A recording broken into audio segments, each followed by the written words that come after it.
Welcome to the cozy explanation where curiosity meets calm. Tonight, we're traveling to a place of extraordinary contrasts.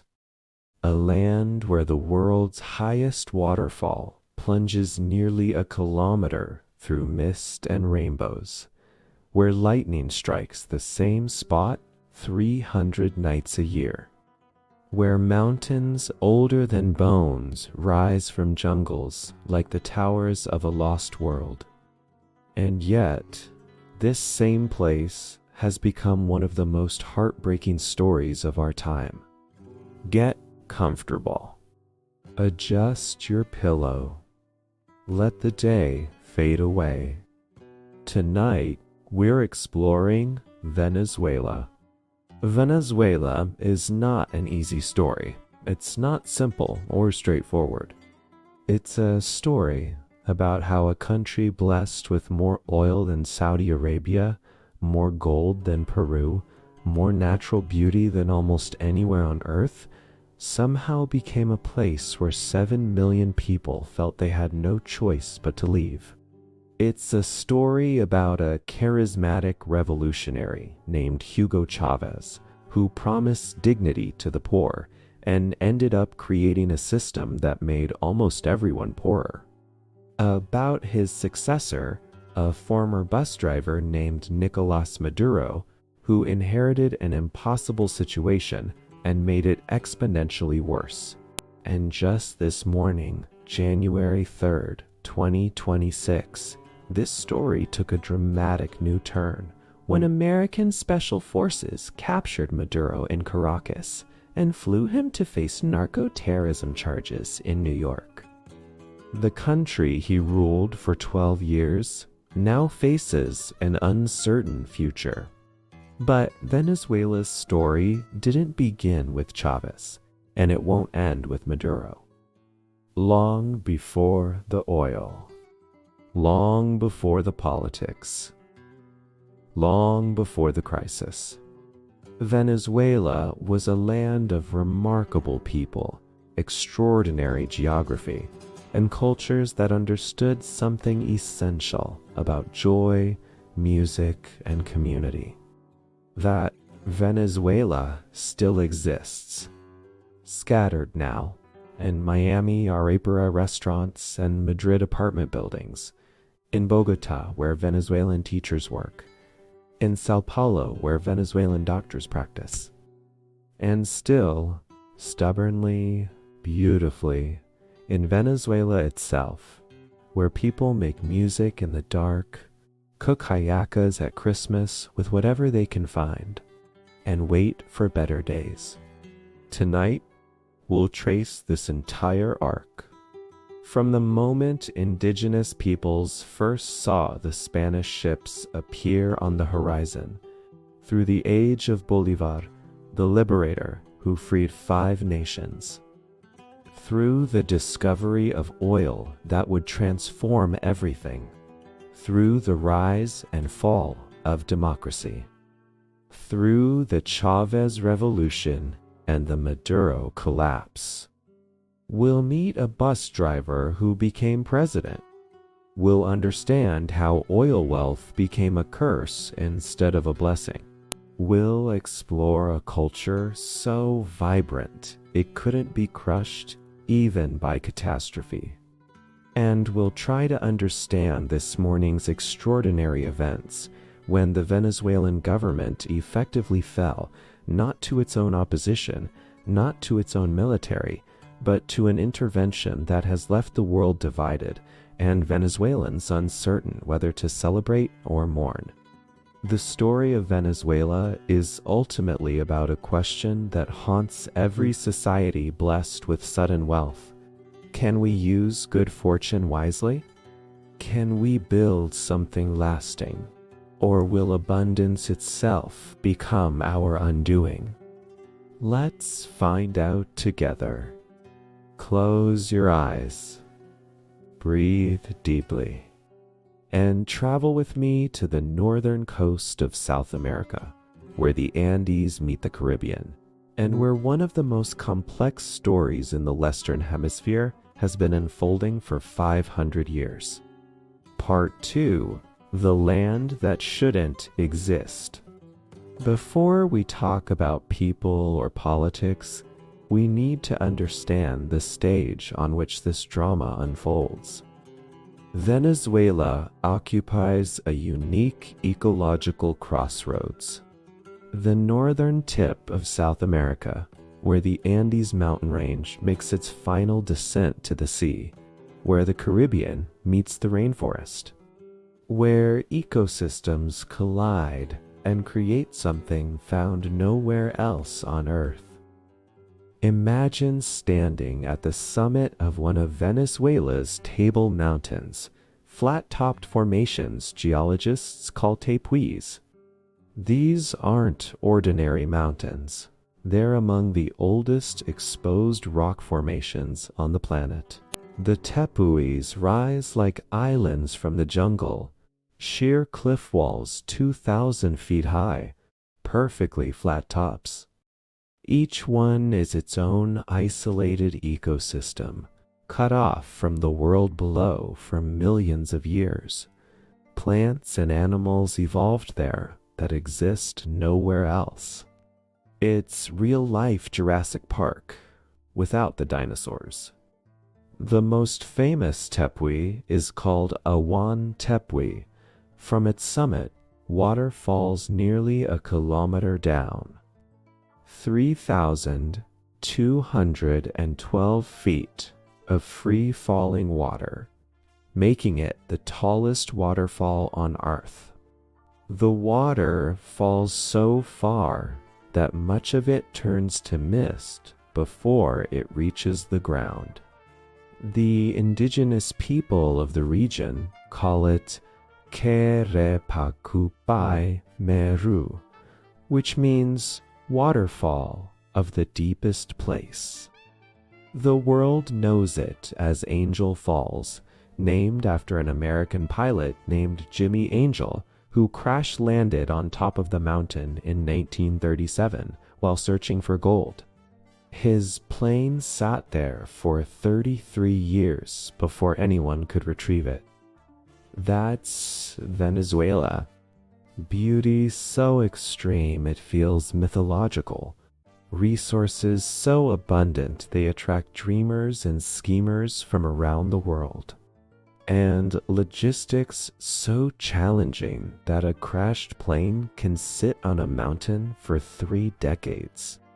Move west from the tepuis and you reach another geographic impossibility, Lake Maracaibo.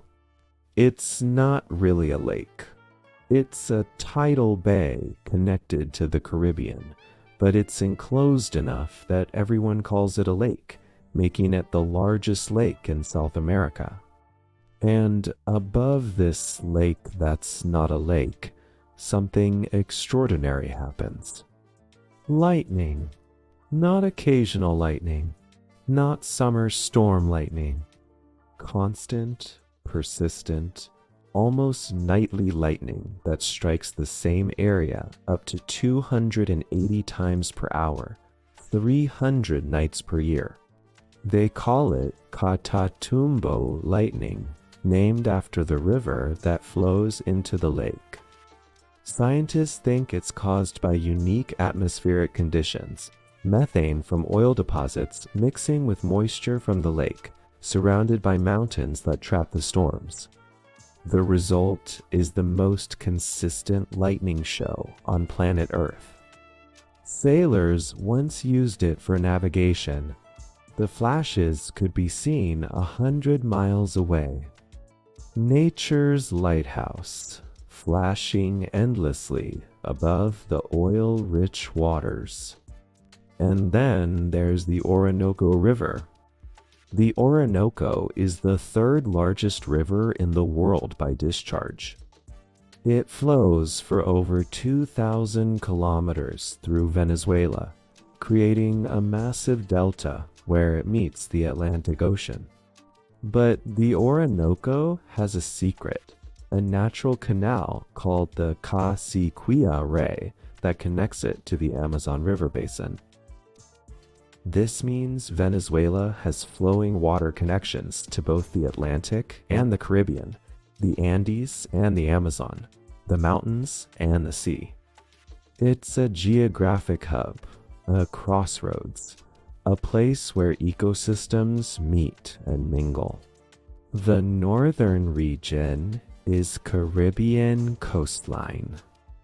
Perfect beaches, coral reefs, islands like pearls on a string. The western region is Andean, snow-capped peaks, high valleys, cool mountain air. The central region is Llanos, vast plains of grassland stretching to the horizon, cattle country, river country. The landscape that inspired Venezuela's national music and cowboy culture. And the south is pure Amazon rainforest, one of the most biodiverse regions on Earth. Home to jaguars and anacondas, pink river dolphins and poison dart frogs, thousands of bird species and plants that science is still cataloging.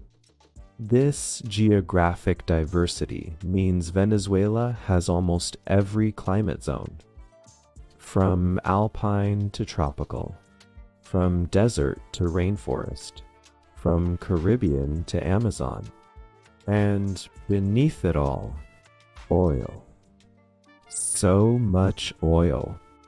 When geologists first began surveying Venezuela, they couldn't believe what they found. The Orinoco Belt alone contains an estimated 300 billion barrels of recoverable oil, the largest proven oil reserves on the planet. More than Saudi Arabia. More than Russia. More than anywhere. There's also gold, diamonds, iron ore, bauxite, natural gas, hydroelectric potential from all those rivers. Venezuela isn't just resource-rich. It's almost comically, absurdly, impossibly wealthy in natural resources, which makes what happened next even more tragic. Because before any of those resources were discovered, before the Spanish arrived with their hunger for gold, before the colonial period and the independence wars and the oil boom and the political collapse, there were people here. People who had lived on this land for thousands of years. People who had names for the mountains and the rivers. People who had figured out how to thrive in every ecosystem Venezuela offered. And when the Spanish ships appeared on the horizon in 1498, everything changed. Part 3. Before the Conquest. The first humans reached what is now Venezuela at least 15,000 years ago, maybe longer. The archaeological record is incomplete, but we know they were here, hunting megafauna and gathering plants, following the rivers and coastlines. By the time the Spanish arrived, the region was home to numerous indigenous nations. The exact number is uncertain. Some scholars say dozens, others say hundreds, but what's clear is that this was not empty land. It was sophisticated, populated, organized. In the Andes, the ancient Andean peoples had built agricultural societies. They terraced mountainsides for farming. They bred potatoes and quinoa. They created irrigation systems that still impress engineers today. These mountain peoples invented something that would become Venezuela's most iconic food, arepas. Cornmeal patties cooked on a griddle, split open and filled. Over 1,000 years ago, indigenous cooks were already making the dish that would become Venezuela's daily bread. Along the coast, and in the river deltas, fishing communities thrived. They built houses on stilts over the water, structures called palafitos. When the Spanish explorer Amerigo Vespucci saw these houses in 1499, they reminded him of Venice. He named the place Venezuela, Little Venice, a nation named for an Italian's memory of a European city because the indigenous architecture happened to look familiar. The inland peoples developed differently. Some were nomadic hunters. Others practiced slash-and-burn agriculture, moving through the jungle in sustainable patterns that had worked for centuries. They hunted with poison-tipped arrows, curare, a muscle relaxant extracted from vines that could drop a monkey from a tree branch. These weren't primitive societies. They had trade networks that stretched across the continent. They had complex understanding of astronomy, agriculture, medicine, and ecology. They had art, music, mythology, and social structures. What they didn't have was immunity to European diseases. When Christopher Columbus touched the coast of Venezuela on his third voyage in 1498, he thought he'd found the entrance to paradise. The land was so beautiful, the rivers so pure, the trees so abundant, that he wrote in his journal that this must be near the biblical Garden of Eden. He was wrong about paradise, but he was right that he'd found something extraordinary. The first Spanish settlement was founded in 1515 at Cumaná, the oldest continuously inhabited European established city in the South American mainland. The Spanish came looking for pearls. The waters around Margarita Island produced some of the finest pearls in the world, and the conquistadors wanted them. But pearls were just the beginning. The Spanish had heard rumors of El Dorado, a mythical city of gold somewhere in the interior. They believed it existed. They were certain they would find it. In 1528, something unusual happened. The Spanish crown was so desperate for cash that King Charles V actually pawned part of Venezuela to German bankers, the merchant house of Welser. For nearly 20 years, German conquistadors explored Venezuela, searching for gold, enslaving indigenous peoples, and sending wealth back to Europe. They pushed deep into the interior, following every rumor of golden cities. They never found El Dorado because it didn't exist. But the search itself devastated indigenous communities. Disease, slavery, warfare, and disruption of traditional food systems caused population collapse. Entire nations disappeared. Languages went extinct. In some regions, 90% of the indigenous population died within 50 years of European contact. The survivors adapted, resisted, retreated, or blended. Some communities fled deep into the rainforest where the Spanish couldn't follow. Others learned Spanish, converted to Catholicism, and tried to survive within the colonial system. Many did both, maintaining indigenous practices in secret while presenting a Christian face to the colonizers. By 1600, the colonial order was established. Venezuela became part of the Spanish Empire's administrative system, not particularly important, not particularly wealthy, just another colonial territory on the periphery of the empire. The real wealth was in Mexico and Peru, where the Spanish had found actual gold and silver mines. Venezuela was a backwater. Sugar plantations, cocoa farms, cattle ranches. Nothing spectacular. For 2 centuries, Venezuela remained a quiet colonial possession. The coastal cities grew slowly. Caracas was founded in 1567 in a mountain valley a few miles from the coast, far enough from the sea to avoid pirate raids, close enough for trade. A colonial aristocracy developed. The colonial elite owned the plantations and the haciendas. They imported African slaves to work the sugar fields. They married among themselves, creating a closed upper class of Spanish-descended families who controlled the wealth and power.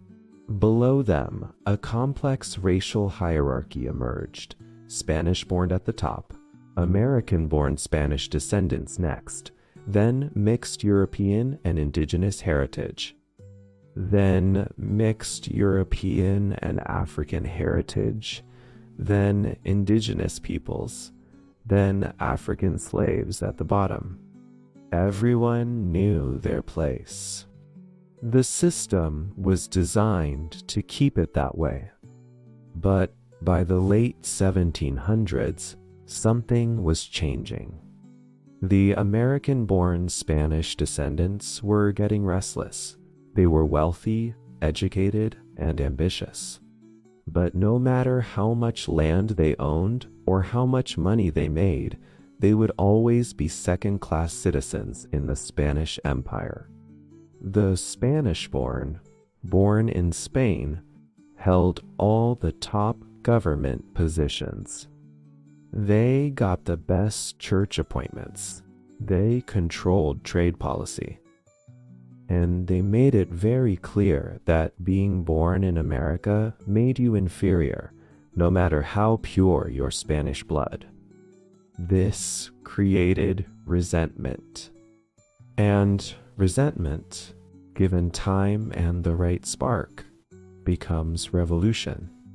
The spark came from an unexpected place, a wealthy family in Caracas, and a boy born into privilege who would become the most famous revolutionary in South American history.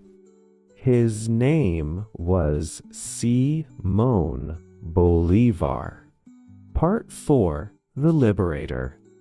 Simón Bolívar was born on July 24, 1783, into one of the wealthiest families in Venezuela. His family owned plantations, mines, and houses. They had African slaves. They had political connections.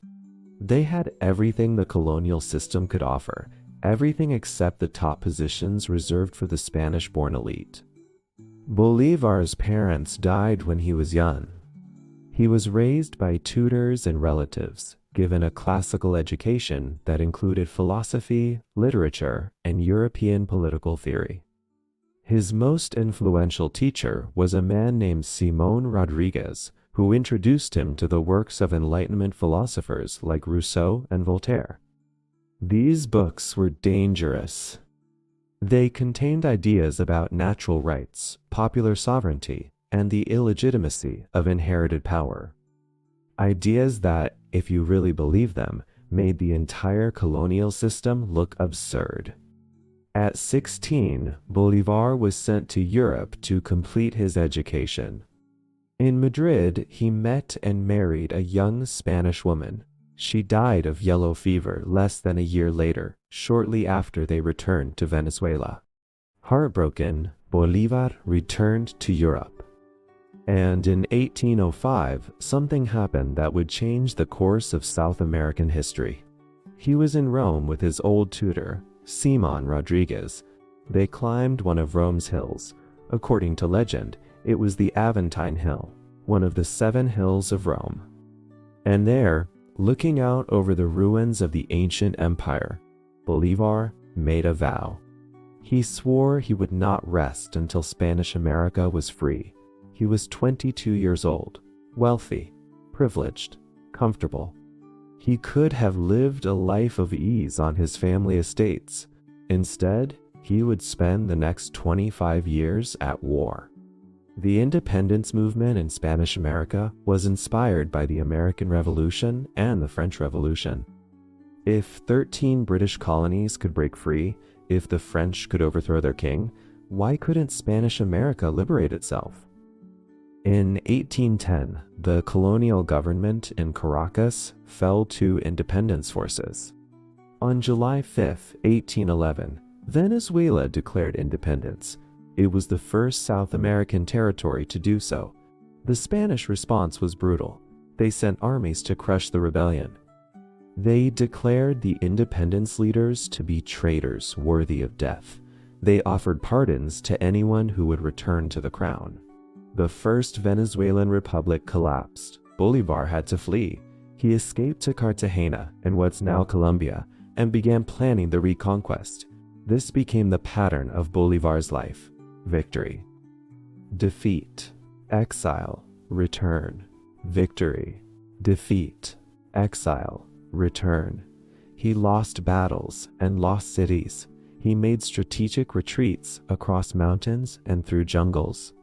He nearly died of disease. He nearly drowned crossing rivers. He was betrayed by allies and pursued by enemies. But he never stopped.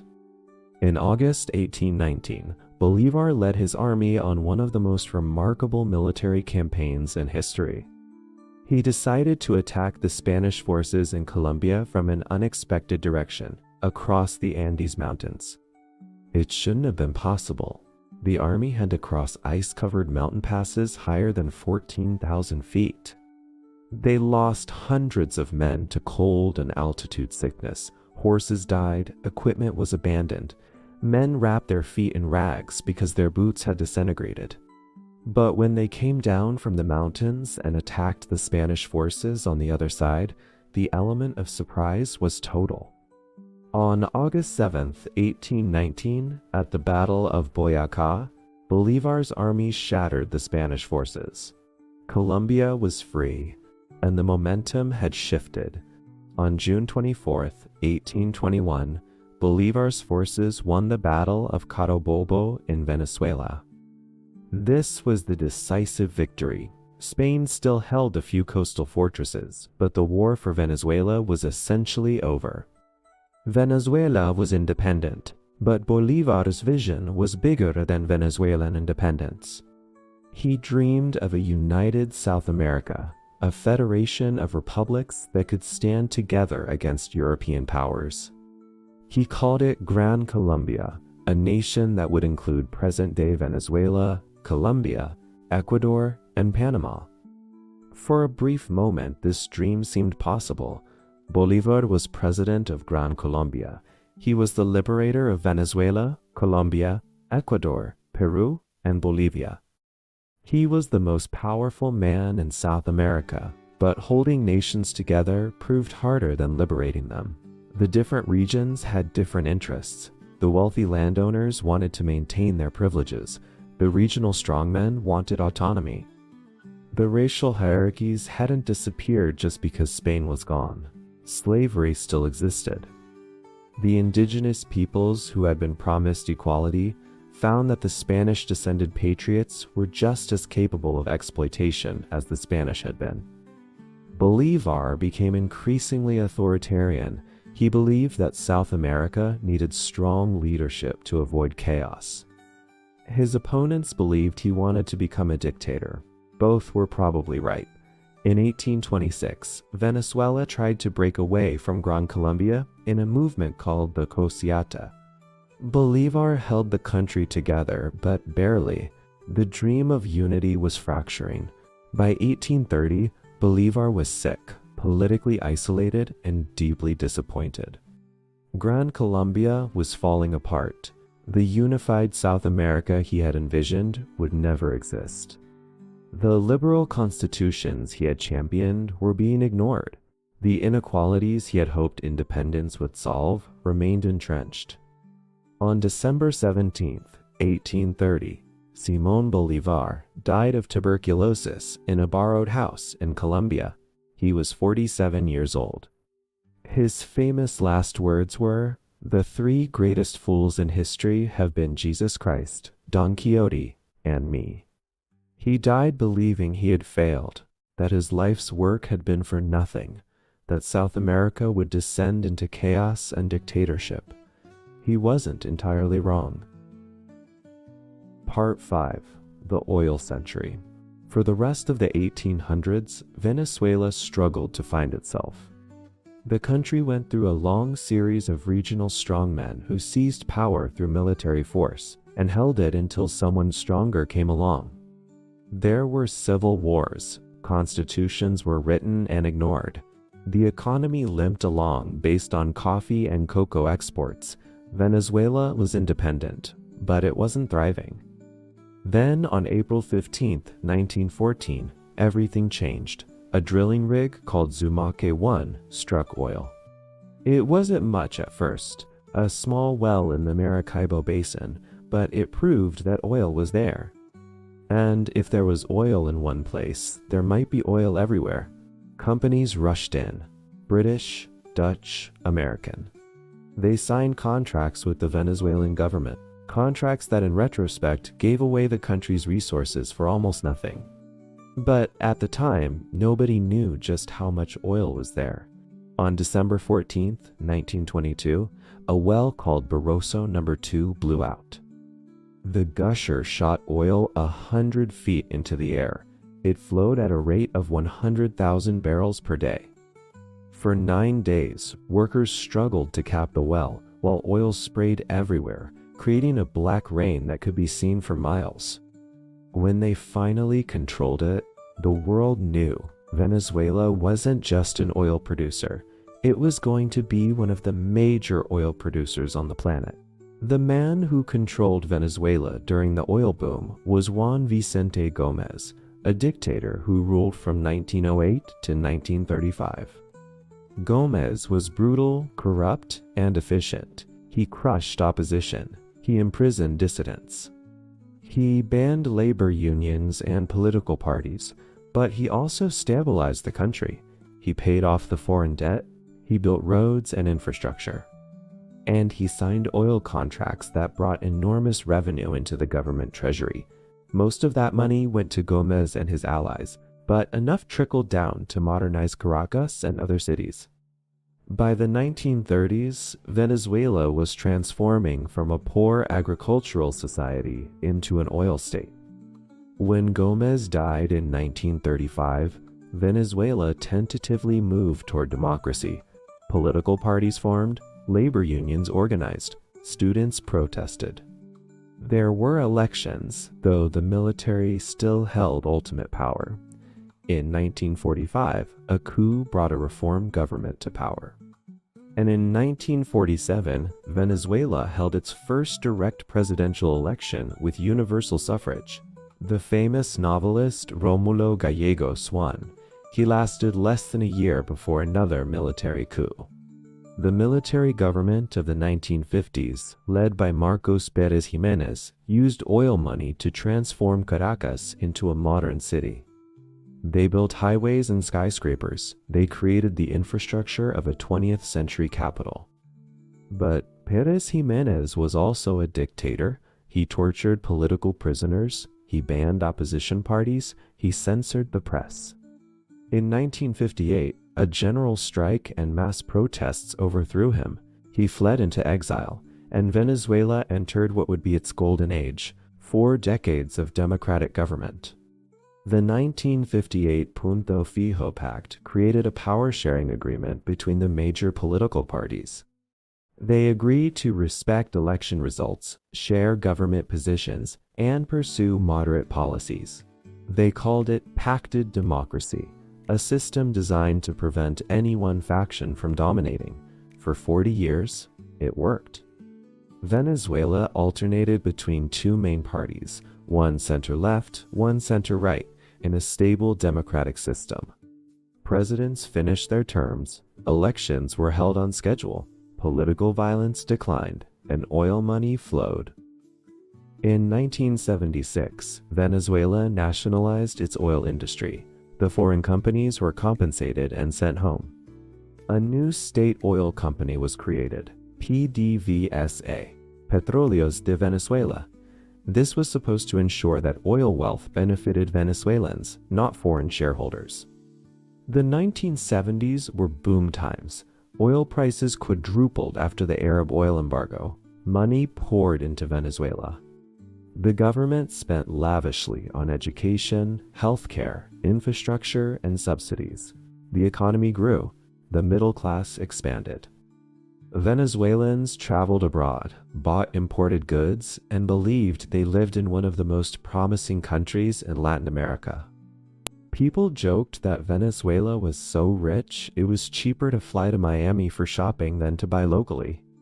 Then came the crash. In 1983, oil prices collapsed. Venezuela had been spending as if the boom would last forever. The government had borrowed heavily, assuming high oil prices would continue. When prices fell, the debts came due. On February 18, 1983, a day Venezuelans called Black Friday, the currency collapsed. The government devalued the Bolivar, savings evaporated, imports became expensive, the economy contracted. But the political system held, democracy continued, and when oil prices recovered in the late 1980s, people hoped the worst was over. They were wrong. On February 27, 1989, Caracas exploded. The government had agreed to an International Monetary Fund austerity package. Part of the deal required ending gasoline subsidies and raising bus fares. In a country where people were used to practically free gasoline and had built their lives around cheap transportation, this was explosive. The riots started in the poor neighborhoods surrounding Caracas. Within hours, they spread across the city. People looted stores. They burned buses. They attacked symbols of wealth and government. The government declared martial law and sent in the military. Soldiers fired on civilians. Armored vehicles rolled through the streets. When it ended, estimates ranged from 300 to 3,000 dead. The government never released accurate figures. This event, called the Caracazo, revealed something the oil boom had hidden. Venezuela's democracy was built on oil money, not on institutional strength or social cohesion. When the money failed, the system couldn't hold. The poor neighborhoods that exploded in 1989 felt betrayed by the democratic system. They had voted, they had participated, they had played by the rules, and they were still poor, still marginalized, still voiceless. They were ready for someone to speak for them, someone who understood their anger, someone who promised to tear down the system that had failed them. 3 years later, that someone appeared. His name was Hugo Chávez. Part 6. The Chávez Revolution. Hugo Chávez was born in 1954 in Sabaneta, a small town in Barinas State. His family was poor but not desperate. His father was a school teacher. Chávez grew up playing baseball and dreaming of becoming a professional player. When that didn't work out, he joined the military academy. The Venezuelan military had a tradition of studying politics and history. Officers read philosophy and debated ideas. Chávez was exposed to left-wing thought, anti-imperialism, and the legacy of Simón Bolívar. He became convinced that Venezuela's democracy was a sham, that the two-party system was corrupt, that the oil wealth was being stolen by elites while the poor suffered, and that someone needed to do something about it. In the late 1980s, Chávez and other young officers formed a secret revolutionary movement. They called it the Bolivarian Revolutionary Movement. They studied revolutionary theory. They recruited sympathetic soldiers, and they waited for the right moment. The Caracazo convinced them the moment had come. On February 4, 1992, Chávez led a military coup attempt. The plan was to seize key installations in Caracas, arrest the president, and install a revolutionary government. It failed. Most of the country didn't join the rebellion. Chávez's forces controlled some areas of Caracas for a few hours, but by morning it was clear the coup had collapsed. Chávez was arrested, and then something extraordinary happened. The government allowed him to appear on television to tell his supporters to surrender. Chávez put on his uniform, stood before the cameras, and delivered a 1-minute speech that made him famous. He acknowledged the coup had failed for now, por ahora in Spanish. Those 2 words, for now, told everyone listening that this wasn't over. That he hadn't given up, that this was just the beginning. Then he went to prison. For 2 years, Chávez sat in jail. He read, he wrote, he received visitors, and he became a symbol. The man who had tried to overthrow a corrupt system, the officer who spoke for the poor, the revolutionary who wasn't afraid to fail. When he was released in 1994, he found a country even more disillusioned with traditional politics. The economy was still struggling. Corruption scandals had tainted both major parties. People were searching for an alternative. Chávez gave them one. He ran for president in 1998 on a platform of revolution. He promised a new constitution. He promised to end corruption. He promised to use oil wealth for the poor instead of the elite. He promised dignity, justice, and transformation. He won in a landslide. The first thing Chávez did was rewrite the constitution. The 1999 constitution renamed the country the Bolivarian Republic of Venezuela. It increased presidential powers. It allowed consecutive re-election. It created new institutions loyal to Chávez. Then he began his revolution. The early Chávez years were marked by genuine achievements. He created social programs called misiones, missions. These programs brought healthcare to poor neighborhoods. They created literacy programs. They built community centers. They gave poor Venezuelans access to services that had previously been unavailable or unaffordable. Cuba sent doctors and teachers to help. In exchange, Venezuela sent oil at discounted prices. For millions of Venezuelans, Chávez's government was the first time anyone in power seemed to care about them. The first time government resources flowed to the poor neighborhoods instead of just to the wealthy neighborhoods. Chávez spoke their language. He hosted a TV show every Sunday where he would talk for hours, unscripted, about everything from baseball to geopolitics. He sang, he told jokes, he called George W. Bush a devil.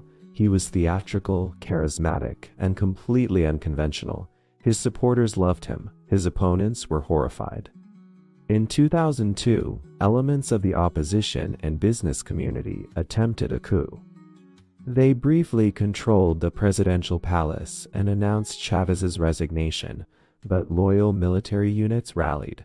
Massive pro-Chávez demonstrations filled the streets. Within 48 hours, Chávez was back in power. His response was to purge the state oil company. 18,000 workers were fired for participating in or supporting the coup. The company that had been technically professional and relatively efficient became increasingly politicized. This was a turning point.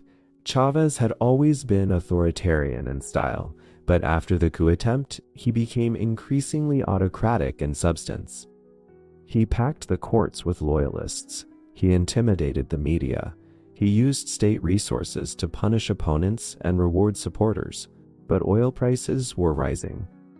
From 2003 to 2008, Venezuela experienced another oil boom. The government had money to spend, and Chávez spent it on subsidies, on social programs, on friendly governments across Latin America, on grandiose projects. He also spent it on maintaining power, on buying support, on creating parallel institutions that answered only to him. In 2011, Chávez was diagnosed with cancer. He went to Cuba for treatment. For months, Venezuelans didn't know how sick he was. The government released vague statements. Chávez appeared occasionally, looking increasingly frail. On December 8, 2012, Chávez went on television to announce he needed another surgery. And in case something went wrong, he named his successor, the man he wanted Venezuelans to elect if he couldn't continue. That man was Nicolás Maduro. Chávez never recovered. He died on March 5, 2013, at age 58. Venezuela mourned. Hundreds of thousands filed past his coffin. His funeral was a massive display of grief and political theater. Leaders from across Latin America attended. The Chávez era was over, but the system he built and the crisis it would create was just beginning. Part 7. The Bus Driver Who Became President. Nicolás Maduro was born on November 23, 1962, in El Valle, a working-class neighborhood of Caracas. His father was a union leader. His mother was a homemaker. He grew up in the Venezuela of the oil boom, a time when even poor families could hope their children might have opportunities. But Maduro didn't finish high school. Instead, in his late teens, he became a bus driver for the Caracas metro system. For about 7 years, Maduro drove a bus. He woke up early, he navigated Caracas traffic, he collected fares, he dealt with passengers. It was honest work, but it was also the kind of job that showed you every day how the system worked, who had power, who didn't, and why.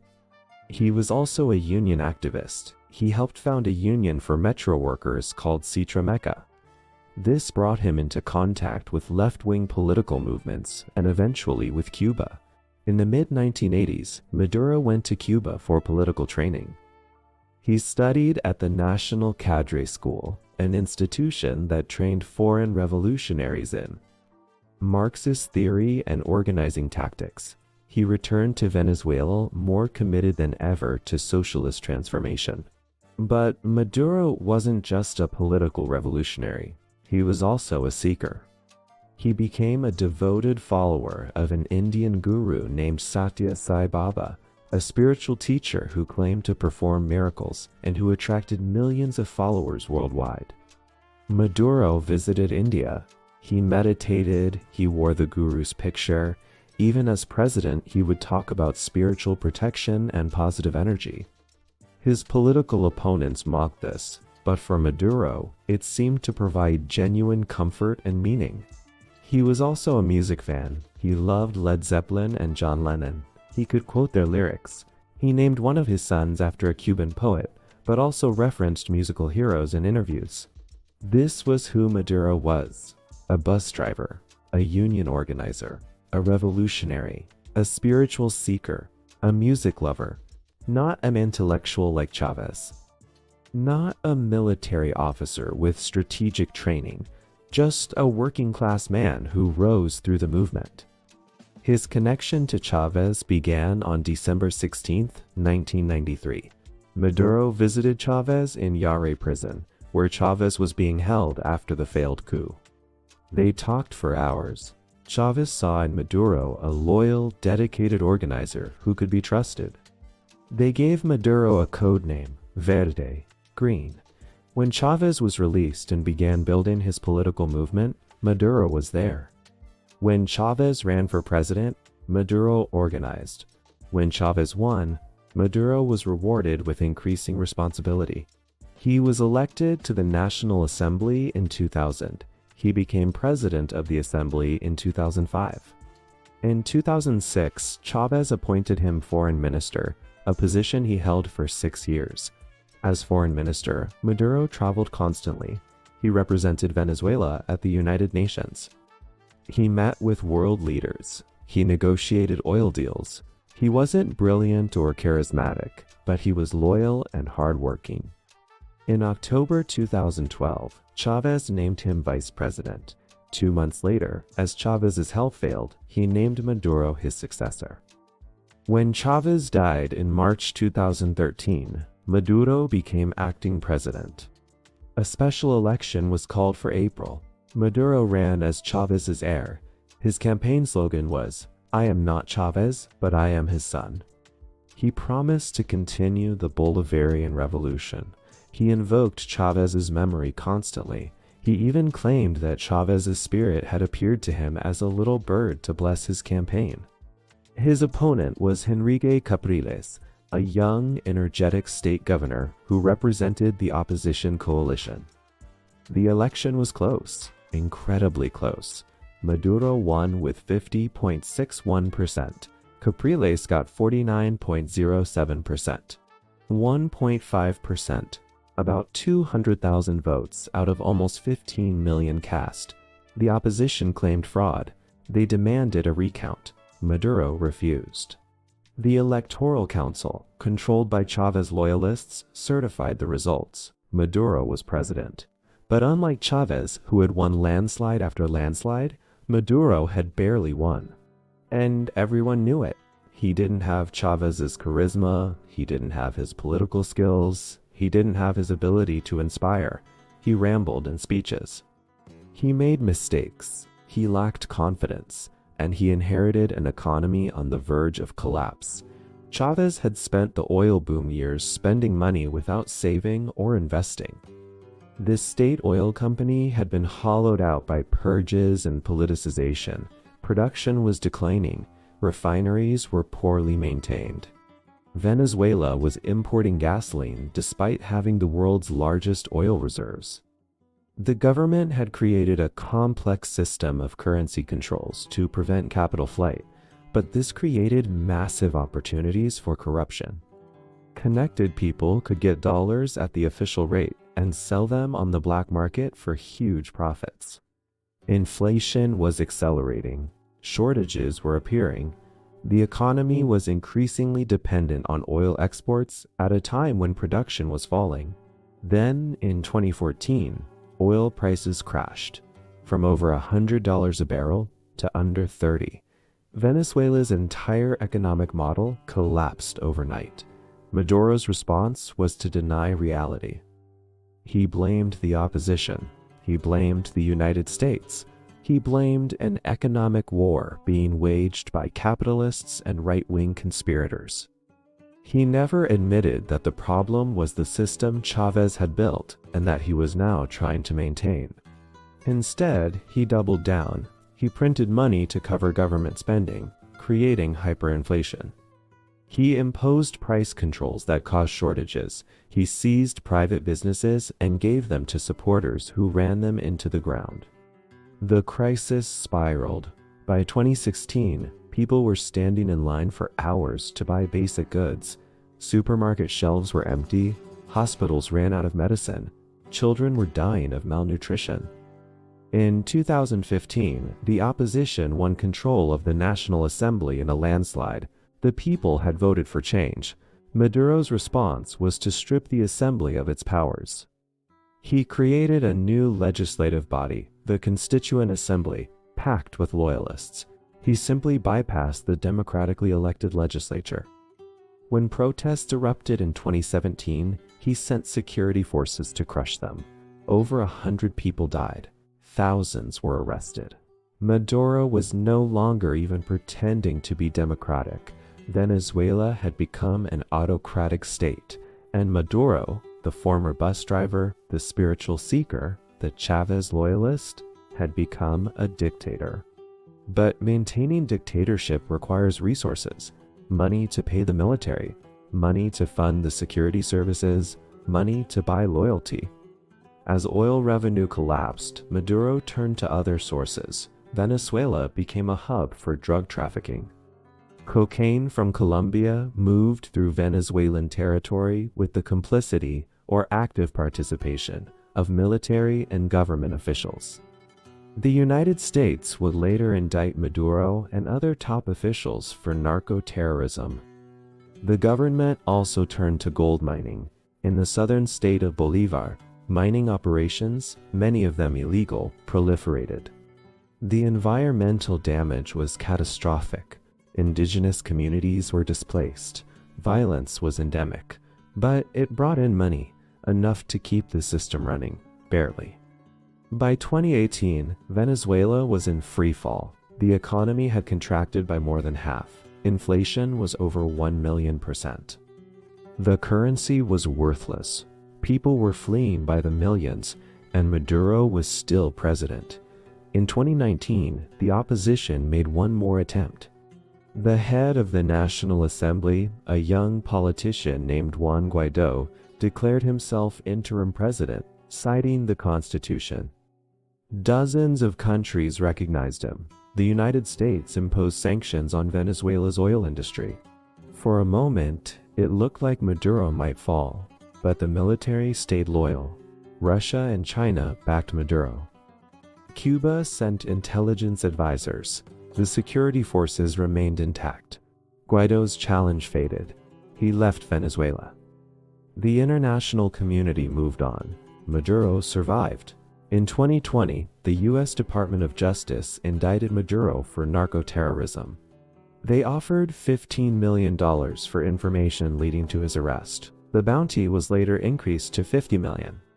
But Maduro remained in Caracas, protected by a security apparatus that had fused state power, military force, and criminal enterprise into what analysts called a criminal hybrid state. In July 2024, Venezuela held another presidential election. Maduro ran against a unified opposition coalition. The opposition candidate, Edmundo González, ran a campaign focused on economic recovery and democratic restoration. When the polls closed, the Electoral Council declared Maduro the winner with 51.95%. But the opposition had volunteers at polling stations across the country.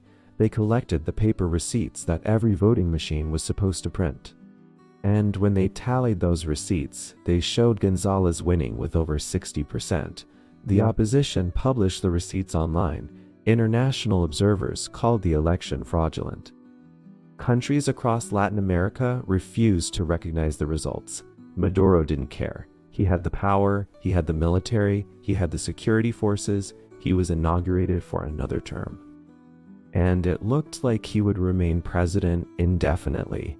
Until this morning, January 3rd, 2026, when everything changed. Part 8, January 3rd, 2026. Disclaimer. This part is based on information before the 4th of January, 2026. At dawn this morning, American military aircraft appeared over Caracas. The operation was called Absolute Resolve. It involved U.S. Special Forces, reportedly Delta Force, and other elite units, working with intelligence that had been gathered over months. The target was the Miraflores Presidential Palace. According to initial reports, commandos secured the building with minimal resistance. Maduro and his wife, Celia Flores, were captured. They were immediately transported to the USS Iwo Jima, an amphibious assault ship operating off the Venezuelan coast.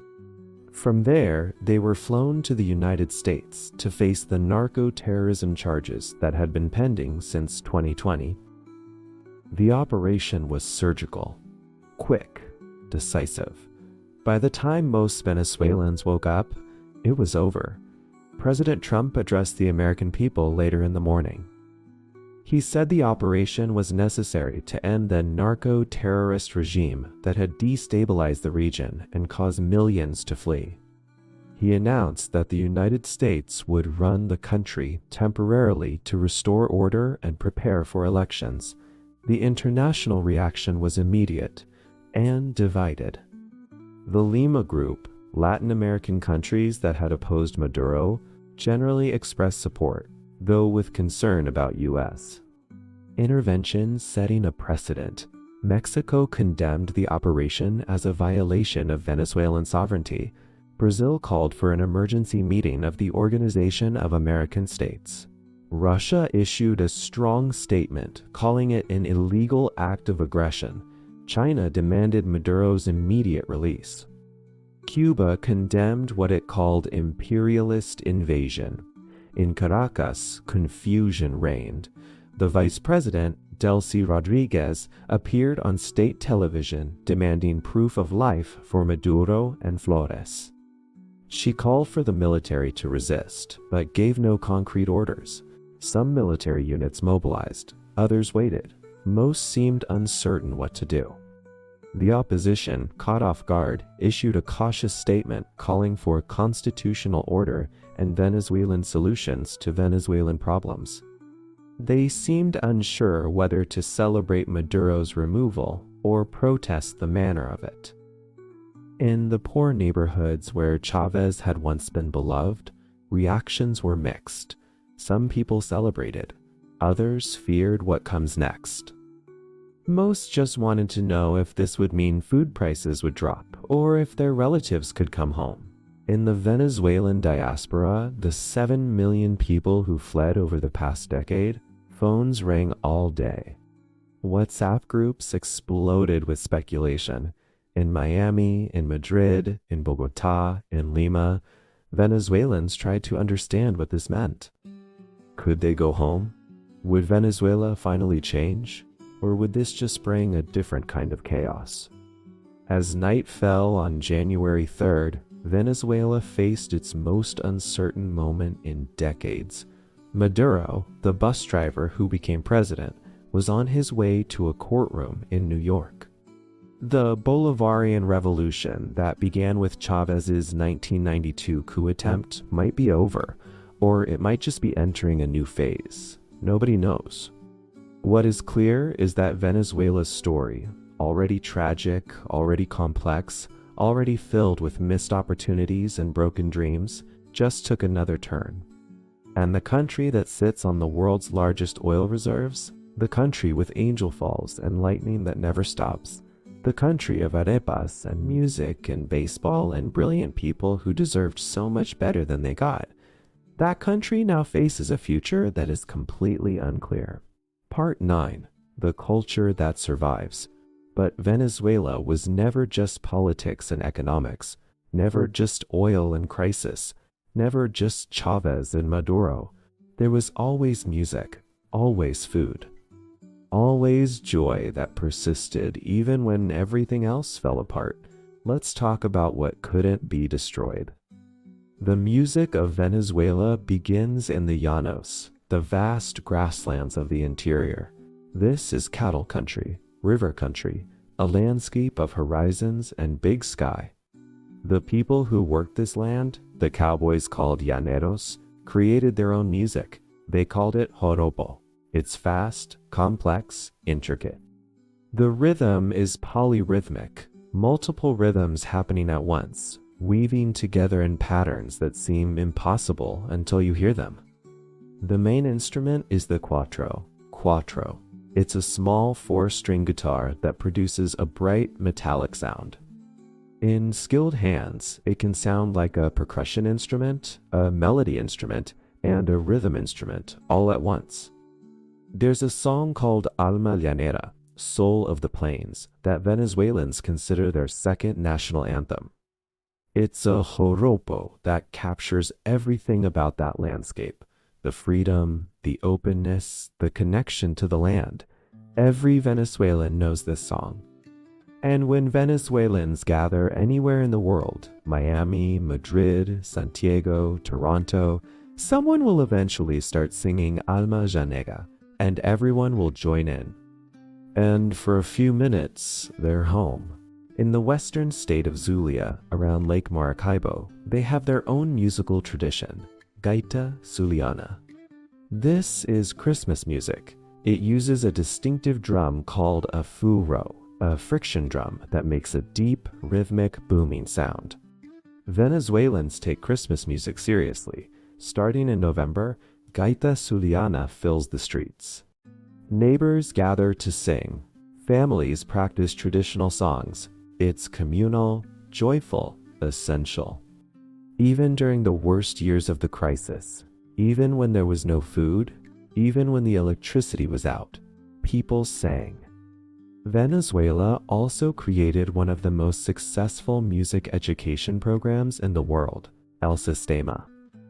Founded in 1975 by a visionary named José Antonio Abreu, El Sistema taught classical music to poor children. The idea was simple but revolutionary. Give kids instruments, teach them to play, create orchestras, change their lives. It worked. Over the past 50 years, El Sistema has taught more than 1 million children. Many came from the poorest neighborhoods. Many had never held an instrument before. The most famous product of El Sistema is Gustavo Dudamel, the conductor of the Los Angeles Philharmonic, one of the greatest conductors in the world today. But thousands of other students went on to music careers. They play in orchestras around the world. They teach. They pass on what they learned. El Sistema survived the crisis, even when there was no government funding, even when musicians couldn't afford to eat. They kept teaching kids. They kept playing. They kept believing that music matters. Venezuela also produced musicians who broke every boundary. Arca, a transgender electronic musician, became one of the most innovative artists in experimental music. She worked with Bjork and Kanye West. She created soundscapes that don't sound like anything else. Literature too. In the early 20th century, Romulo Gallegos wrote Doña Barbara, a novel about life in the Llanos that became a classic of Latin American literature. Another writer coined the term magic realism before Garcia Marquez made it famous, but it's the food that might be Venezuela's greatest cultural achievement. Arepas are the foundation. Remember, indigenous peoples invented these over 1,000 years ago. Cornmeal mixed with water and salt formed into patties, cooked on a griddle or grill until the outside is crispy and the inside is soft. Then you split them open and fill them with whatever you have. The most famous filling is called Reina Pepiada, Curvy Queen. It's chicken mixed with avocado, mayonnaise, and peas. It was created to honor a Venezuelan beauty queen in 1955, who won Miss World. The chef who created it said the filling was as irresistible as she was. There's babayon filling, shredded beef, black beans, white cheese, and fried plantain, the national dish in arepa form. There's reina pepiada. There's domino, black beans and white cheese. There's pelua, shredded beef and yellow cheese. There's perico, scrambled eggs with tomato and onion. Every region has its variations. Every family has its preferences. But everyone eats arepas every day, for breakfast, lunch, dinner, or late-night snack. When Venezuelans left during the migration, they took arepas with them. Now there are areperas, arepa restaurants, in cities across the world. Miami has dozens. Madrid has them. Bogota is full of them. Even small cities have at least one place where Venezuelans gather to eat arepas and remember home. The national dish is pabellón criollo, rice, black beans, shredded beef, fried plantain. It's simple, it's perfect. It represents the racial mixing of Venezuela, the white rice, the black beans, the indigenous corn, often served as an arepa on the side, all together on one plate. At Christmas, families make hallacas, ayacas. These are like tamales, but more elaborate. Corn dough stuffed with a mixture of beef, pork, chicken, raisins, olives, and capers, all wrapped in banana leaves and boiled. Making hallacas is a family ritual. Everyone has a job. One person prepares the meat, another makes the dough, someone else washes the leaves, the children help wrap. Families make dozens or even hundreds, enough to last through the holidays and to give to neighbors and friends. During the crisis, when meat was scarce, families made hallacas with less filling or substituted ingredients. But they still made them, because hallacas are Christmas. You can't have Christmas without hallacas. There's a dish called cachapas, sweet corn pancakes, almost like a slightly sweet arepa, usually eaten with cheese. There's tequeños, fried dough sticks stuffed with cheese, crispy outside, melty inside. There's mondongo, tripe soup that's considered a hangover cure. And there's an unusual Lenten tradition, eating capybara. Yes, the giant rodent. Centuries ago, Venezuelan clergy asked the Vatican if capybara could be considered fish for the purpose of Lenten fasting, since capybaras spend a lot of time in water. The Vatican agreed, so every Lent and parts of Venezuela, people eat capybara. Beauty pageants are another Venezuelan obsession. Venezuela has won 7 Miss Universe titles and 6 Miss World titles, more than any country except the United States and India. The Miss Venezuela pageant is a massive cultural event. For decades, it was run by a man named Osmel Sosa, who trained young women in a system that was part beauty school, part boot camp. Critics called it superficial and objectifying. Supporters said it gave young women from poor backgrounds opportunities they wouldn't otherwise have. What's undeniable is that Venezuelans cared deeply about beauty pageants. During the worst economic crisis, when there was no food or medicine, the Miss Venezuela pageant still aired on television. And people still watched. Baseball is Venezuela's passion. Unlike most of South America, where soccer dominates, Venezuelans love baseball. The professional league attracts top talent. Many Venezuelans play in Major League Baseball in the United States. The only Venezuelan in the Baseball Hall of Fame is Luis Aparicio, a shortstop who played in the 1950s and 60s. But dozens of Venezuelan players have had successful MLB careers. During the crisis, even as the economy collapsed, the baseball league continued. Players who could have earned far more abroad stayed to play for Venezuelan teams, because baseball meant something beyond money. Venezuelan Spanish has its own flavor, its own slang, its own rhythm. Chamo means dude or guy. Pana means friend. Chévere means cool or great. Vaina is the all-purpose word that means thing or stuff or whatever you need it to mean. Burda means a lot. Burda cool is really cool. Cifrino means someone who's preppy or wealthy or snobbish. Venezuelans also communicate with gestures.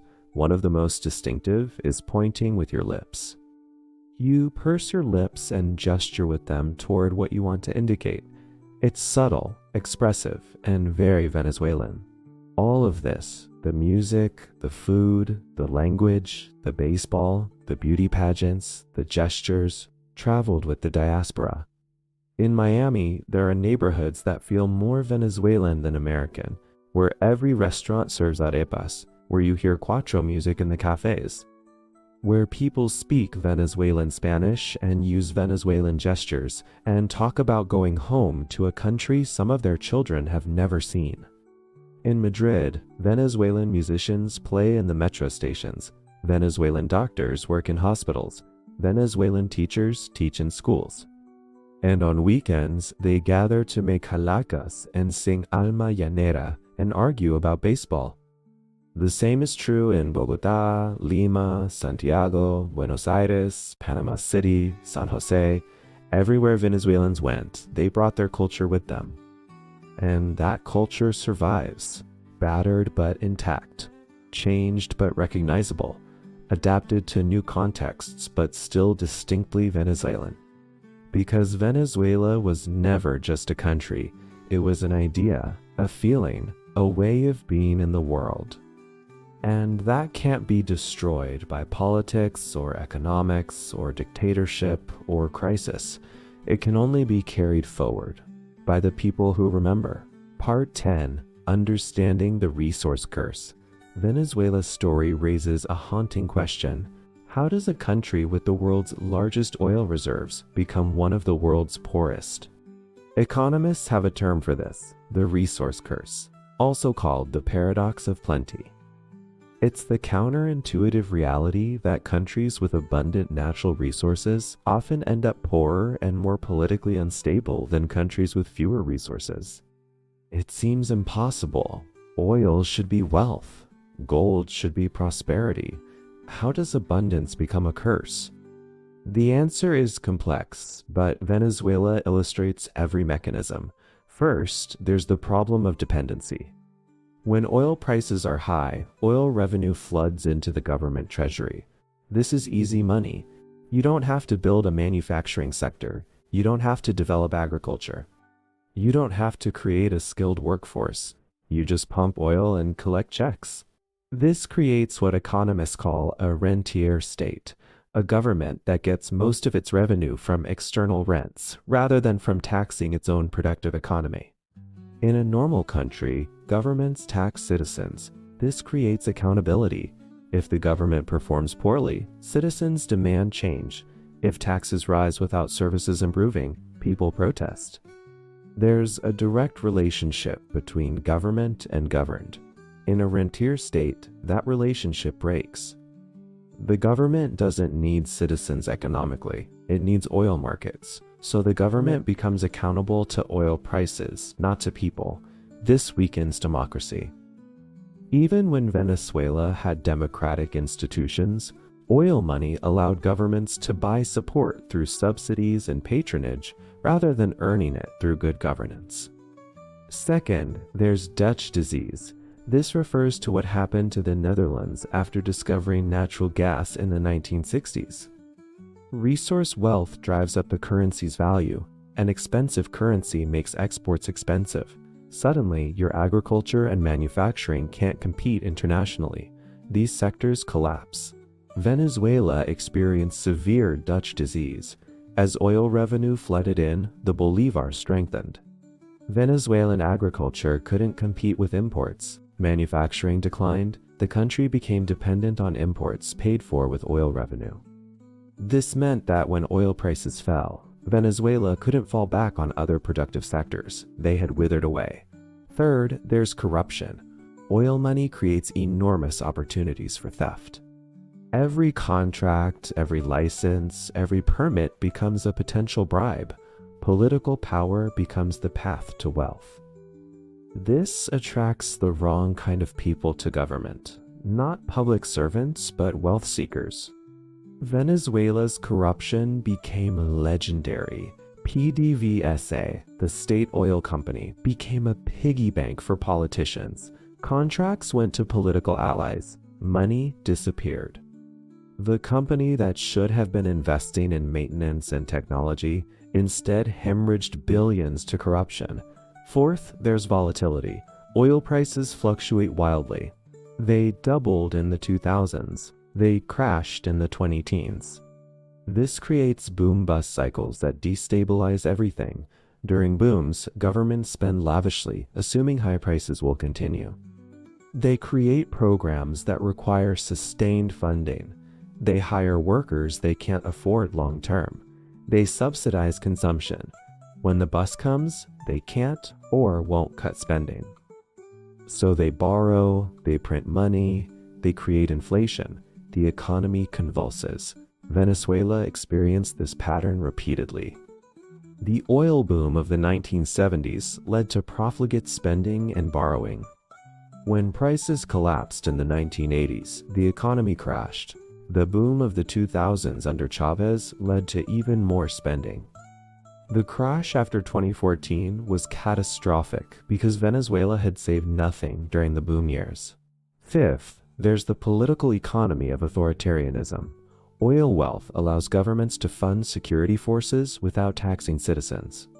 It allows them to buy loyalty through patronage. It makes them less accountable and more able to repress. Chávez and Maduro used oil money to fund a complex system of political control. They created parallel institutions. They bought military loyalty. They funded armed groups. They could afford to ignore opposition because they didn't need broad public support. They just needed control of oil revenue and the security forces.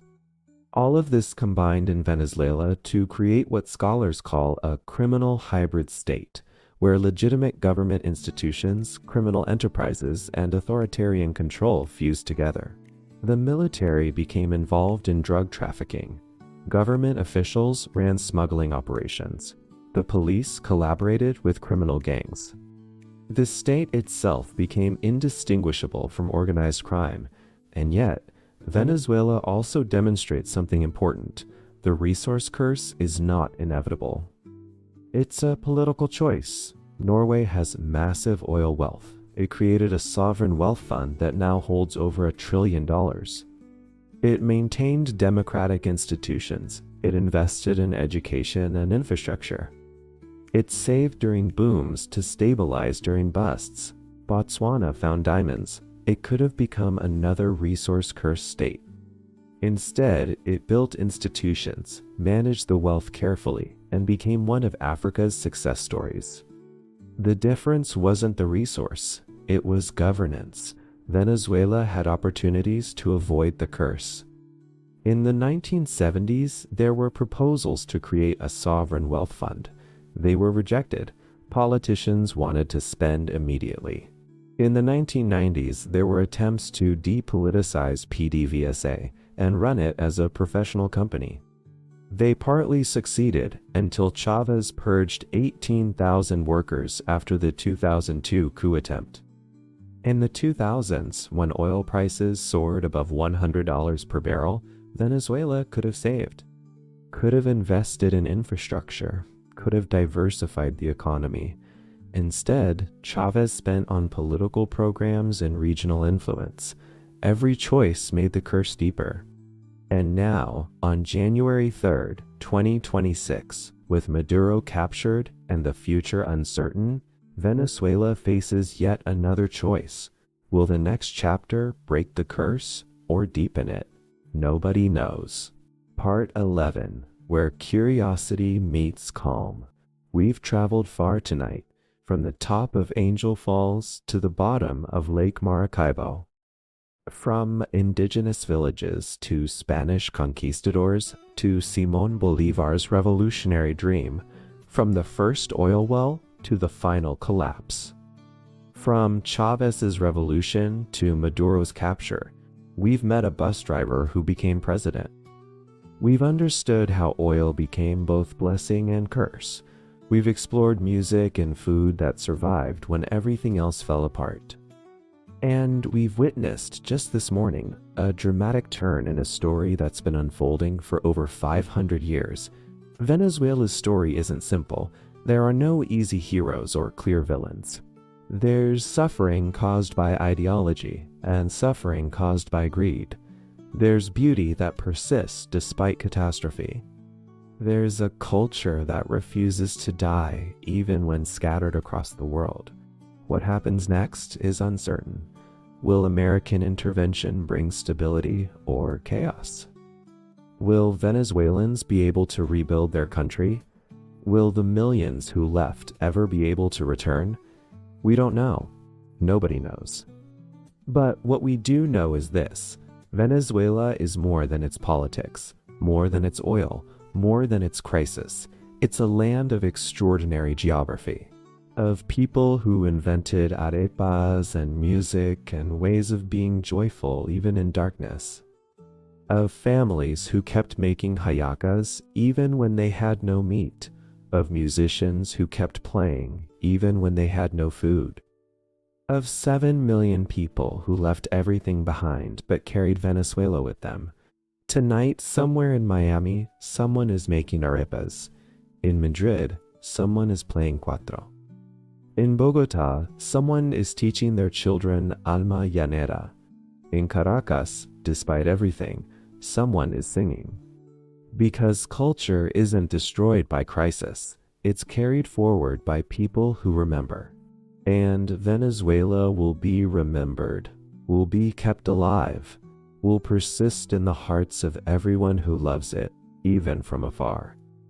As you drift to sleep tonight, imagine that lightning above Lake Maracaibo, still flashing, still illuminating the darkness, still marking the same spot, night after night, year after year. Constant, persistent, unbreakable, like Venezuela itself. We wish the best to Venezuela and its brave people. Thanks for this time. Next week, we'll explore something completely different at the Cozy Explanation: Calm Knowledge.